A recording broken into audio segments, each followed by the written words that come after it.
Bonjour à tous, on se retrouve pour une nouvelle position avec ici le trait pour les blancs, position de milieu de partie bien sûr avec très peu de pièces d'échanger, un seul cavalier apparemment a été échangé au niveau des pions il y en a 6 chez les blancs et pareil chez les noirs, donc égalité matérielle, mais évidemment la protection du roi en priorité avant tout, et on voit déjà la dame blanche qui est placée en attaque par rapport au roi noir, avec un trou en plus de plusieurs trous. Le trou en G7 évidemment, puisqu'il n'y a pas le fou qui aurait dû boucher ce trou. Normalement, quand il y a un fianchetto, il faut toujours qu'il y ait un fou qui se mette ici. Et il y a un autre trou en plus en F6 avec déjà un cavalier qui est prêt à arriver, soutenu par le pion, soutenu par le fou.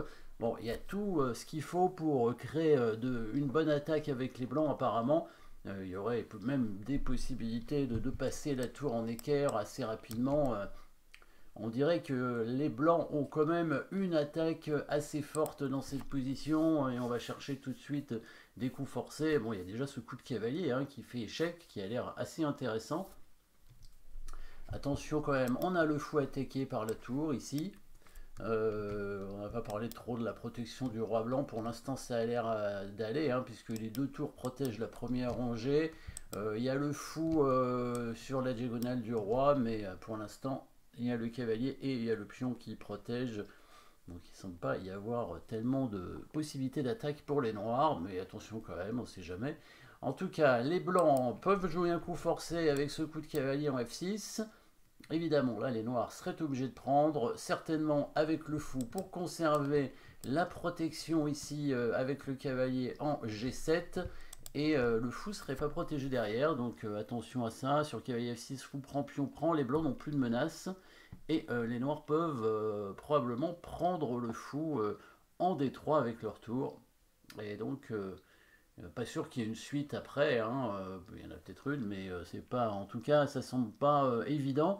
La dame peut faire échec sinon, mais en se sacrifiant, ça n'a pas l'air très intéressant. Menace de mat, le cavalier pourrait venir en G5 pour menacer mat, mais évidemment, le fou va le prendre, bien sûr, et il y aurait toujours ce fou non protégé derrière.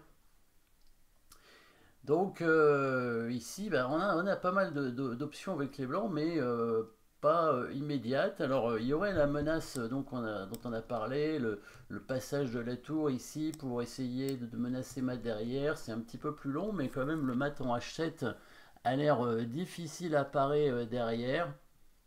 Mais les noirs ont prévu certainement une élimination du défenseur ici avec tour prend fou, pour récupérer le cavalier avec le fou et protéger le pion. Donc ça peut être intéressant de voir ce coup, avec le coup tour prend fou ici, et le fou qui prend le cavalier. Et si la tour vient pour menacer mat, il y a le pion qui avance, et le fou qui défend le pion. Voilà, et pour l'instant, le fou semble tenir suffisamment le pion H7. Il pourra, si jamais il est attaqué par cette tour par exemple, revenir en G6 tranquillement pour se protéger, et même il y aurait peut-être des attaques de la dame. Maintenant, la première rangée n'est plus vraiment protégée. Attention au coup de dame F2 qui peut arriver très vite avec le maître du couloir si la tour prend le fou, le menace de mat en G2. Non, ça c'est trop affaiblissant pour les blancs, ça ne va pas. Le cavalier en G5, ça fonctionne pas parce qu'il y a le fou qui prend, on a dit. Donc est-ce qu'on pourrait penser à un coup forcé différent, c'est-à-dire qui permettrait de menacer mat, un mat imparable, parce que cavalier G5 c'est quand même une menace de mat imparable, mais seulement s'il n'y a pas le fou, bien sûr. Seulement s'il n'y a pas le fou. Et donc on peut penser évidemment à un autre coup forcé peut-être, qui est tout simplement d'essayer de dévier ce fou ou de l'éliminer.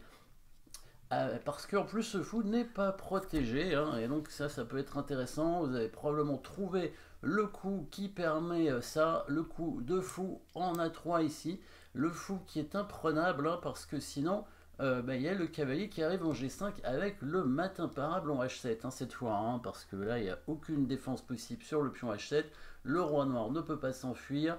Bon, il y aurait un échec avec le fou en prenant le pion, mais le roi va simplement prendre et il n'y aura plus d'échec derrière. Donc rien d'intéressant pour les noirs. Sur le coup fou à 3, les noirs ne pourront probablement pas prendre le fou, mais ça veut dire que leur fou est attaqué. Et quand on prend ce fou derrière, on va menacer mat. Alors on menace mat de deux façons. Déjà, il y a toujours le coup qui est G5 évidemment, mais il y a aussi la menace de mat en F8 hein, avec le fou et la dame.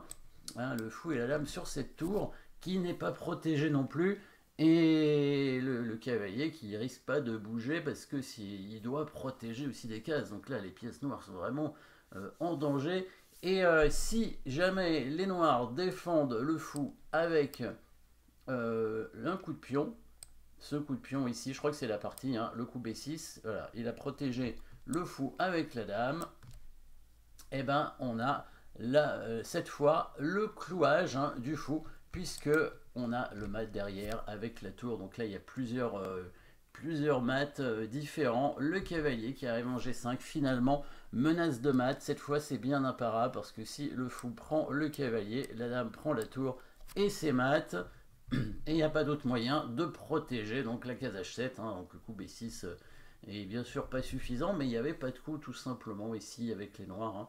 Donc comme on a dit sur fou prend, on n'a pas dit fou prend, mais fou prend cavalier, cavalier G5 hein, directement. On pourrait même faire cavalier F6 en fait hein, sur fou prend. Hein. Mais bon, les deux sont bien. Hein. Cavalier G5, c'était notre idée au départ, hein, bien sûr, avec le mat en H7. Mais on peut aussi mettre le cavalier en F6 si on veut, hein, parce que c'est un coup forcé, c'est échec, et sur la prise, bon, on fait aussi une menace de mat, c'est peut-être un peu plus long, hein, peut-être cavalier G5 est plus simple hein, et plus direct, évidemment. Ce fou qui ne peut rien faire, et pas vraiment de contre-attaque pour les noirs, hein, s'ils prennent le fou ici, bah, les blancs prennent le fou en attaquant la tour, menace de mat immédiate, et il y a le fameux mat avec cavalier G5 ou cavalier F6. Alors s'il bloque la dame comme ça avec le cavalier, évidemment le coup forcé cavalier F6 est plus direct avec dame prend H7. Donc petite déviation ici du fou avec énormément d'attaques. On avait vu hein, au départ qu'il y avait vraiment beaucoup de pièces en attaque et beaucoup de menaces potentielles. Les pièces noires étant vraiment mal placées. Hein. La dame à l'opposé de là où ça se passe, hein, tout simplement. Le roi beaucoup trop faible. Merci d'avoir suivi cette position. N'oubliez pas de vous abonner et à très bientôt.